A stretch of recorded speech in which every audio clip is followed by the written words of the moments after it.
तो कैसे हैं आप सब। आज ट्रिग्नोमेट्री की सेकंड क्लास है। पहली क्लास का आपने बहुत सारा प्यार दिया, उसका धन्यवाद आप सभी को। आपके कमेंट भी आए और आपकी जितनी भी सजेशन है मैंने उन पर काम करना भी शुरू कर दिया है और कोशिश करूँगा कि इस वीडियो में वो परेशानी ना आए। वॉइस की प्रॉब्लम थी, थोड़ी लाइट की इशू था, वो सारा ही मैंने करने की कोशिश की है। अगर नहीं भी हुआ अगले नेक्स्ट टाइम उसके लिए भी मैं कोशिश करूँगा। तो आज टाइप 1 पे बात करते हैं। टाइप 1 ट्रिग्नोमेट्री पहले मैं मान के चल रहा हूँ कि जो पहली क्लास थी वो आपने अच्छे तरीके से रिवाइज कर ली होगी। एक बार अगर आपने पहली क्लास नहीं देखी प्लीज़ जाके वो देखो और फिर इसको करने आना, ठीक है। तो आज टाइप 1 है। टाइप 1 में मैं जो पहले क्लास में मैंने आपको कंसेप्ट कराए थे उन पे बेस आज क्वेश्चन कराऊंगा। इसके 5 टाइप में मैं ट्रिग्नोमेट्री खत्म करवाऊंगा। टाइप वाइज करवाने का मकसद सिर्फ इतना ही है, जब भी बच्चे को किसी भी बच्चे को कोई दिक्कत आए वो अपनी नोटबुक में ओपन करे कि किस टाइप में उसको कौन सी जगह दिक्कत आ रही है, तो मैं उसकी पूरी हेल्प करने की कोशिश करूंगा। और हालांकि उसके समझ में ना आए तो मतलब ऐसा नहीं होगा, अगर प्रैक्टिस करेगा तो बिल्कुल 100% समझ में आएगा और सारे क्वेश्चन बनेंगे। तो बिना टाइम वेस्ट करते हुए मैं पहले आपको थोड़ा सा रिवाइज करवा देता हूँ। पिछली क्लास में मैंने बताया था कि sine theta is equal to होता है परपेंडिकुलर अपॉन हाइपोटेनियस, किसी भी राइट एंगल की बात कर रहा हूँ। कोस थीटा होता है आपका बेस अपॉन हाइपोटेनियस और टेन थीटा होता था आपका परपेंडिकुलर अपॉन बेस, ठीक है। इसी तरीके से इनके रेसिप्रोकल थे। साइन थीटा का क्या था कोसेक थीटा, कोसेक थीटा वो क्या हो जाता था हाइपोटेनियस अपॉन परपेंडिकुलर। और कोस थीटा का क्या हो जाता था sec theta, sec theta is equal to क्या होता है हाइपोटेनियस अपॉन बेस।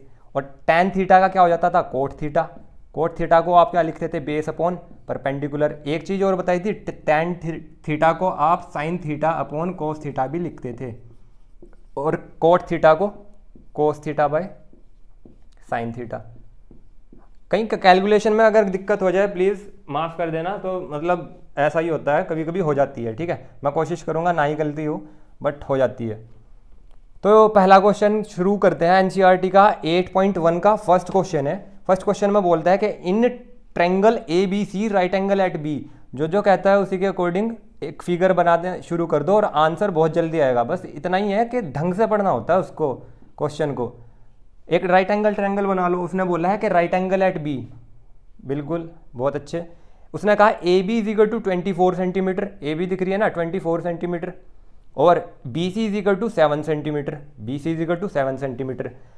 अब आपको अगर ट्रिपलेट नहीं आते तो, और जिस बच्चे से ट्रिपलेट आते हैं वो एकदम कहेगा कि जी ये 25 है। अभी आपसे नहीं आते मैं आपको सिखाऊंगा, कोई डरने वाली बात नहीं है। मैं पहले बताता हूँ आपको बेसिक मेथड। हाइपोटेनियस का square is equal to perpendicular का स्क्वायर और बेस का स्क्वायर, जिसको आप कहते हैं पाइथागोरस थ्योरम, ठीक है। By applying PGT A C square is equal to A B square plus C B square. Find करनी है A C square. A B कितना है 24 का स्क्वायर प्लस 7 का स्क्वायर 20। और मैं एक बात और बता दूं आप सभी को, मेहनत देखो, आप जो मेहनत कर रहे हैं ना आज के टाइम में सिर्फ आपकी नज़र है उसके ऊपर, बल्कि ना तो कोई टीचर आपके पास है ना उसको कोई देखने वाला है। अगर आप ईमानदारी से करेंगे तो 100% बोलता हूँ एकदम होगा काम। 1 से लेकर 30 तक आप स्क्वायर याद कर लो, ठीक है। बड़ा भाई की बात मानना और स्क्वायर याद करना। 1 से लेकर 20 तक एटलीस्ट आपके क्यूब याद होने चाहिए, क्यूब रूट्स भी याद होने चाहिए और क्यूब भी याद होने चाहिए। क्यूब याद हो जाएंगे तो क्यूब रूट्स भी निकाल लोगे आप एकदम, बहुत काम आएंगे ये। जो ट्रिग्नोमेट्री में हाइट एंड डिस्टेंस नाम का चैप्टर है उसमें बहुत हेल्प करेंगे आपकी, और इसमें तो करेंगे ही करेंगे। 24 का स्क्वायर 576 होता है प्लस 7 का स्क्वायर 49 होता है। अब आप इसमें इसको ऐड करोगे तो 625 आएगा। 9 में 6 जोड़ोगे तो 5, 4 में 7 जोड़ोगे तो, और एक हासिल 2 12 और एक 5 का 6, तो A C square is equal to 625, A C is equal to root 625। अगर रूट 625 को सोल्व करना है तो किसी भी रूट होता है तो अंदर उसकी प्राइम फैक्टराइजेशन करते हैं। प्राइम फैक्टराइजेशन की भी मैं आपको अपलोड कर दूंगा वीडियो, तो आप इसको लिख सकते हैं 25 × 25। अभी तो मेरे याद है, आपके भी याद हो जाएंगे। तो रूट में से जो 2 पेयर्स बनते हैं उनमें से एक बाहर निकाल लेते हैं हम, तो 25। तो A C is equal to आ गई कितनी 25 सेंटीमीटर, ठीक है भाई। इसको उतार लेना आप फटाफट। तो अब आपके पास तीनों साइड आ गई ट्रायंगल की। अब तीनों साइड आ गई, अब तो कुछ भी पूछ ले भाई। वो उसने पूछा है साइन ए, बता दो साइन ए और कोस ए। फिर पूछा है उसने साइन सी और कोस सी। ये चार चीज पूछी है उसने। मैंने पिछली क्लास में आपसे डिस्कस किया था कि जब भी थीटा अपनी पोजीशन इंटरचेंज करता है, मतलब सी से अगर ए पे पहुंचता है, तो उसी रेस्पेक्ट में परपेंडिकुलर और बेस अपनी पोजीशन इंटरचेंज करेंगे। कहने की बात, अगर थीटा यहाँ पे है तो परपेंडिकुलर सामने वाली साइड, अगर थीटा ए पे है तो सामने वाली साइड परपेंडिकुलर। शायद आपके याद होगी। तो साइन ए पूछा उसने, sine A is equal to sine theta क्या होता है, परपेंडिकुलर अपॉन हाइपोटेनियस। परपेंडिकुलर क्या है वहाँ पे भाई, थीटा ए पे है तो परपेंडिकुलर सामने वाली होगी, लिख लो सी बी अपॉन हाइपोटेनियस तो सबसे बड़ी होती है ए सी। उसकी वैल्यू कितनी है 7/25। और ये सेंटीमीटर वगैरह कुछ नहीं होगा क्योंकि ये टी रेशोज हैं। रेशो कभी भी डायमेंशन लेस होता है। रेशो आपका क्यों होता है, क्योंकि आपने ये सी बी लिखी 7 सेंटीमीटर, ये 25 सेंटीमीटर, तो सेंटीमीटर से सेंटीमीटर कटेगा ना, तो इसलिए ये डायमेंशन लेस होता है। रेशो को कभी भी आप मतलब यूनिट लेस होता है ये। कॉस ए लिख लो। कॉस क्या बताया था मैंने, बेस अपॉन हाइपोटेनियस बताया था ना, बेस अपॉन हाइपोटेनियस। बेस कितना है भाई यहाँ पे, और थीटा कहाँ पे है, ए पे है, तो थीटा ए पे परपेंडिकुलर तो ये होगी, हाइपोटेनियस ये होगी, बची हुई वो बेस होगा ना, A B upon A C. A B की वैल्यू 24, ए सी की वैल्यू 25, तो ये हो जाएगा आपका कोस ए। ठीक है। दूसरी उसने क्या तीसरी बात पूछी है, साइन सी। साइन सी, अब उसी पे ध्यान देना है। अब आपका थीटा चेंज हो चुका है इस कंडीशन में। उसने जैसे ही सी का नाम लिया तो थीटा एट सी, और थीटा उसके सामने क्या है, परपेंडिकुलर। साइन सी, साइन होता क्या है, परपेंडिकुलर अपॉन हाइपोटेनियस। परपेंडिकुलर क्या हो गया अब, ए बी, हाइपोटेनियस तो सेम रहेगा ए सी। तो कितना आंसर आ गया 24/25। ठीक है।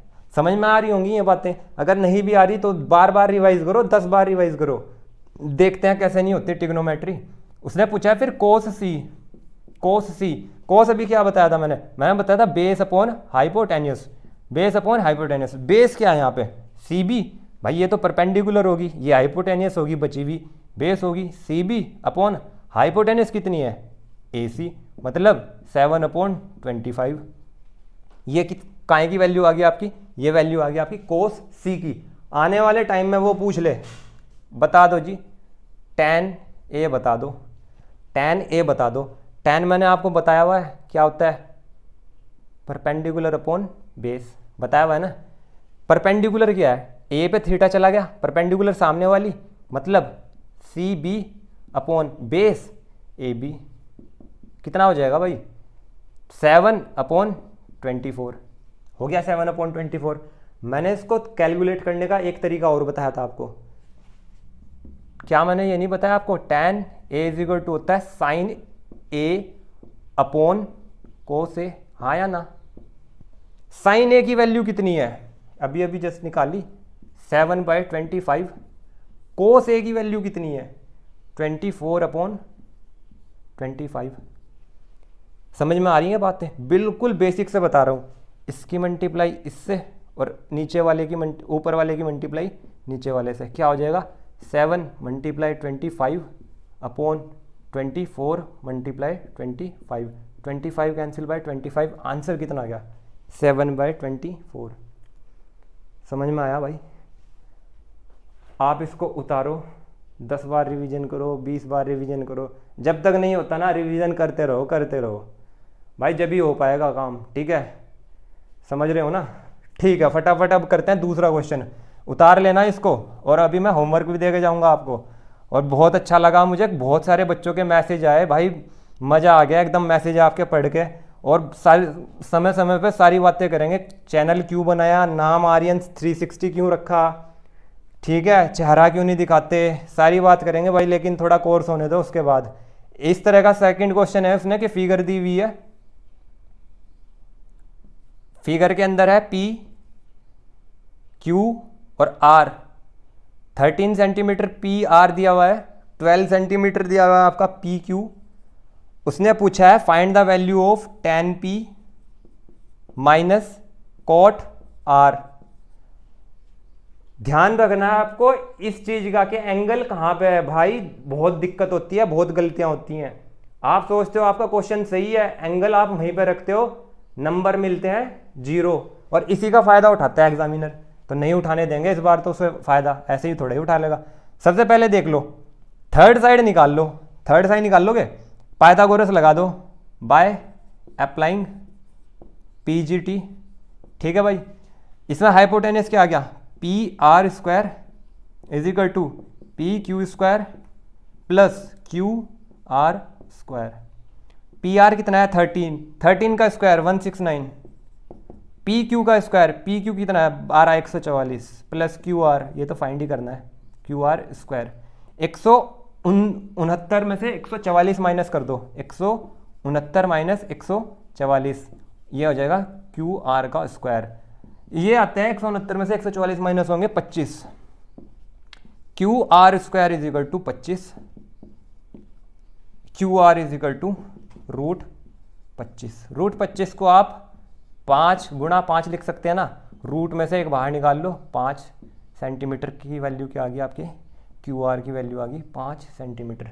फटाफट उतारो, अगर किसी बच्चे के नहीं समझ में आया ना, बार बार रिपीट करो इसको, भाई सच बता रहा हूँ मज़ा आ जाएगा। और हालांकि इतना कोई हार्ड चीज़ नहीं है जितनी आपको बताई जाती है ना, सब अपने सीनियर से पूछो कि क्या हार्ड चीज़ है यहाँ पे 10th में, सब ये बताते हैं कि भाई ट्रिग्नोमेट्री हार्ड है, ट्रिग्नोमेट्री हार्ड है। हार्ड लग रही है क्या कुछ, भाई 8वीं के बच्चे भी पढ़ रहे हैं यहाँ पे और बड़े मज़े ले ले के पढ़ रहे हैं। ठीक है, क्वेश्चन मांगते हैं तो इतने क्वेश्चन कहाँ से लाऊं करवाने के लिए, अभी आपके साथ में ही करेंगे। ठीक है, tan P, सबसे पहले चले जाओ P पे, एंगल एट P। tan क्या होता है, tan P is equal to perpendicular upon base. Perpendicular P पे पहुंच जाओ, परपेंडिकुलर होगी सामने वाली साइड, मतलब QR अपॉन बेस कितना है भाई, वो हाइपोटेनियस है तो PQ बचेगी ना बेस, तो QR की वैल्यू कितनी है 5, PQ की वैल्यू कितनी है 12। ये आ गया आपके tan P की वैल्यू। अब चलते हैं cot R की वैल्यू निकालने के लिए। cot R, भाई एंगल चेंज हो गया, यहाँ पे एंगल यहाँ पे आ गया, अब इसको भूल जाना। अब एंगल के सामने परपेंडिकुलर होता है। ठीक है, cot R जस्ट इसका क्या होता है, रेसिप्रोकल होता है, मतलब क्या हो जाएगा वो बेस अपॉन परपेंडिकुलर। ठीक है भाई, बेस अपॉन परपेंडिकुलर। अब बेस क्या है यहाँ पे, बेस हो गया आपका QR,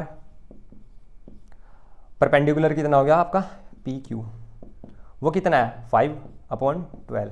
भाई कभी हिंदी में बोलता हूँ कभी इंग्लिश में, इसका माफ़ कर देना, आदत है कुछ ऐसी बोलने की, 169 ही पढ़ा जाता है, 169 बोलते हो, थोड़ी सी दिक्कत होती है। उसके बाद जो रेस्पेक्टेड वैल्यवैल्यू आपसे पूछी हुई है पुट कर दो और सोल्व कर लेंगे। tan P, मतलब tan P की वैल्यू क्या है 5/12 माइनस कितनी है cot R 5/12, 5/12, तो दोनों सेम है, कट के क्या आंसर आ जाएगा 0, कट के आंसर क्या हो जाएगा 0। तो आप ये छोटे छोटे क्वेश्चन है और बहुत तंग करते हैं ये। ठीक है, आपने उतार लिया होगा, दूसरे क्वेश्चन की तरफ मूव करते हैं फटाफट, दूसरे क्वेश्चन की तरफ। ठीक है जी, तो आपका जो नेक्स्ट क्वेश्चन है वो है आपका, उसने वैल्यू दे दी इफ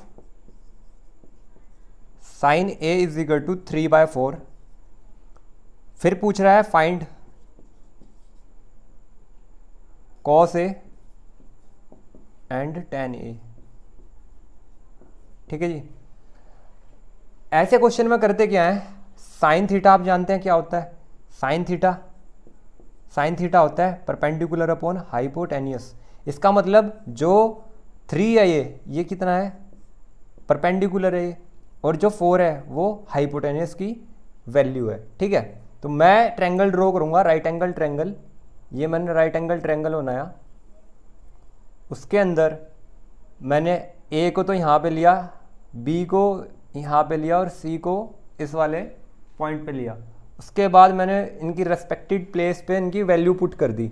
परपेंडिकुलर अगर मैं साइन ए यहाँ से बात करता हूँ तो परपेंडिकुलर सामने वाला होगा, तो यहाँ पे वैल्यू हो जाएगी 3 और उस हाइपोटेनस हो जाएगा आपका उस केस में 4। ठीक है भाई, मैं पाइथागोरस थ्योरम लगाऊंगा और उससे मैं निकाल दूंगा आपकी थर्ड साइड जो ए बी है बाय अप्लाइंग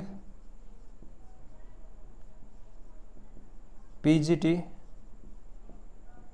ठीक है, A C square is equal to A B square plus B C square. A C कितना भाई 4 मतलब 16 हो जाएगा। ए बी कितना भाई ये तो फाइंड करना है। और बी सी कितना है 3 का स्क्वायर 9, तो ए बी की वैल्यू कितनी हो जाएगी, डायरेक्ट लिख रहा हूँ भाई, 16 माइनस 9 हो जाएगा 7 और उसका रूट 7। चलो बता ही देता हूँ भाई, नहीं तो कन्फ्यूज़न होगा। इसको ऐसे लिख सकता हूँ मैं, A B square is equal to 16 minus 9, भाई इस 9 को जस्ट उधर भेजा मैंने।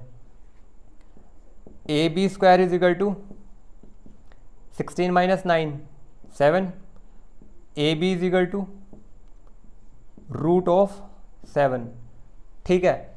यहाँ पे आप रूट लगाएंगे, ये तो पता ही होगा आपको कि किसी वैल्यू का अगर आपको स्क्वायर गिवन हो तो उसका रूट कैसे निकालते हैं। अब ये सोल्व नहीं होगी तो रूट 7 यहाँ पे ये वैल्यू हो जाएगी। पूछा क्या है उसने, कोस ए पूछा है, तो कोस ए यहाँ पे देखा, लिख लो कोस ए। कोस ए क्या होता है, base upon hypotenuse, base upon hypotenuse. इस केस में बेस क्या है भाई, आप देखोगे परपेंडिकुलर ये है, हाइपोटेन्यूस ये है, बची हुई क्या मतलब जो ए बी होगी, जो ए बी होगी वो कितनी होगी बेस, और हाइपोटेन्यूस कितना हो जाएगा भाई ए सी। इसकी वैल्यू कितनी है रूट 7 अपॉन 4, ठीक है भाई। तो ये आपकी कोस ए की वैल्यू आ गई, ठीक है। इसी तरीके से tan ए पूछा है उसने, तो भाई tan ए बताने के आपके पास दो ऑप्शन है, या तो आप ट्रायंगल से ही फाइंड कर लो। tan A is equal to, tan क्या होता है perpendicular upon base, perpendicular upon base. ये बार बार लिखना, फिर ही मतलब आपके एक टाइम ऐसा आएगा कि आपके माइंड में सेट हो जाएंगी, ये रटने की जरूरत नहीं है। एक चार्ट बनाओ अच्छा सा, अपनी जहाँ पे स्टडी रूम होता है ना आपका, उसमें चिपका लो, उसको पेस्ट कर लो, और फिर आते जाते रोज एक वैल्यू याद करो क्या ये होता है, लिखो इनको 10-10 बार, तभी हो पाएगा भाई काम। tan A is equal to perpendicular upon hypotenuse, perpendicular कितना है भाई, परपेंडिकुलर है सी बी, और हाइपोटेन्यूस और बेस कितना है सॉरी ए बी, तो इनकी वैल्यू कितनी आ जाएगी, सी बी कितना है 3 और ए बी कितना है रूट 7। क्लास की फर्स्ट क्लास में मैंने आपको बताया था कि आप tan थीटा को साइन थीटा बाय मतलब साइन ए बाय कोस ए से भी निकाल सकते हो। आप tan थीटा को साइन ए अपॉन कोस ए से भी निकाल सकते हो, ठीक है। यहाँ देख लो इधर, साइन ए की वैल्यू कितनी है मेरे पास, साइन ए की वैल्यू है 3/4, tan ए की कोस ए की वैल्यू कितनी है भाई, अभी जस्ट कैलकुलेट की थी, कोस ए कितना आया था रूट 7/4। इतनी बात समझ में आई, ठीक है भाई। रूट 7 की मल्टीप्लाई 4 से होगी और 4 की मल्टीप्लाई 3 से होगी, तो मैं यहाँ लिख दूँ 3 × 4 अपॉन 4 × रूट 7। भाई 4 से 4 कैंसिल, आंसर कितना आ गया 3/√7, ठीक है भाई। किसी भी तरीके से निकाल लो, एग्जामिनर गलती नहीं निकालेगा, ठीक है, बस आपकी वैल्यूज आनी चाहिए। आप ट्रिग्नोमेट्री तो एक ऐसा आपका सब्जेक्ट है या आपका एक ऐसा टॉपिक है जिसमें आप तो अपनी मनमानी कर सकते हो, बाकी नहीं है। बाकी में अगर 2πr लगना है तो 2πr ही लगेगा, उसके साथ जगह 2πr² नहीं लगेगा, ठीक है भाई। अब होमवर्क लिख लो आप फटाफट, और ईमानदारी से सब बच्चे करेंगे उसको, कसम है तुम्हें, ठीक है। ऐसे नहीं पढ़ोगे वरना तुम मस्ती में करो इधर उधर, वैसे ही अपना हाथ कम चल रहा है मैथ वगैरह में, पढ़ाई वगैरह में, तो तुम ईमानदारी से करना, फटाफट लिखो क्वेश्चन। अब उसने कहा question number first, if 3/4 cot theta cot A is equal to 2, find all trigonometric ratio, all T ratios.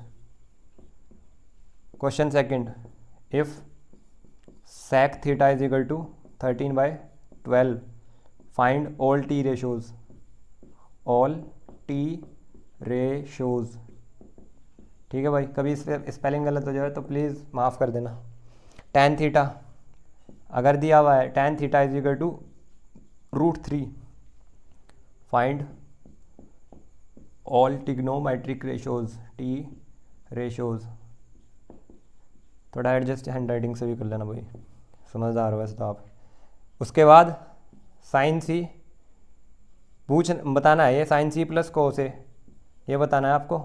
दूसरी चीज़ आपको बतानी है 2 tan A -5 इस ट्रायंगल के अकॉर्डिंग, इस ट्रायंगल के अकॉर्डिंग। ये 90 डिग्री है यहाँ पे, ये A, ये B, यह C, यह 12, यह 15। तो भैया आप 4 ये क्वेश्चन करोगे, बहुत अच्छे क्वेश्चन है, और 4 क्वेश्चन का मतलब आपकी प्रैक्टिस भी बहुत अच्छी हो जाएगी।